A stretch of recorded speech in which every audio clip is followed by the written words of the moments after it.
Let's work on part D now. So suppose that there are inspectors, and by inspecting a car which costs 336 euros, they can determine whether the quality is good or bad. Now, if buyers have to inspect the car before they buy it, how does this affect the answer to the previous video? So does it make the market fully efficient? Let's see.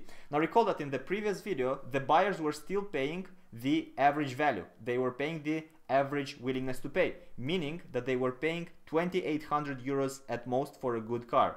Now what happened? What happened is that the good cars could not be traded. It was inefficient because the sellers were not getting the 3,000 euros that they were requiring. Now let's see with the inspection what's going to happen.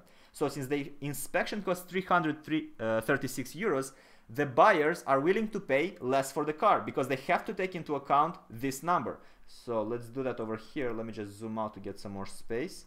Meaning that now the valuation of the buyer for a good car is going to be 4,000 euros minus the 336 euros that he's paying in inspection, and that would leave him 3,664 euros. Now with 360, so all this amount, 3,664, he's willing to pay for a good car. The seller is willing to accept 3,000 euros, meaning that the buyer is covering the sum of the seller. So yes, it is efficient. It is efficient to sell good cars. Let's see if it works out with bad cars as well.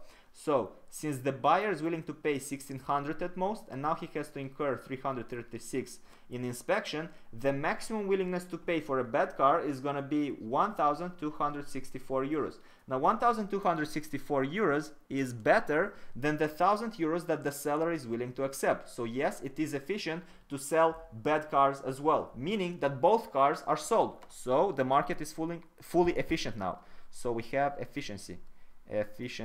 And notice what's the intuition here. What was different in this question is that now we're not computing the expected value anymore. We're not thinking about these probabilities because we have certainty due to the inspection. We have certainty that we're getting a good car or a bad car if we inspect it, meaning that we can pay the maximum willingness to pay. And in that case, the sellers are also happy with what we pay.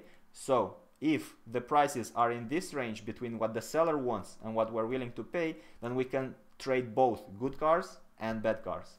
Hope this makes sense. In the next video, we go to part E.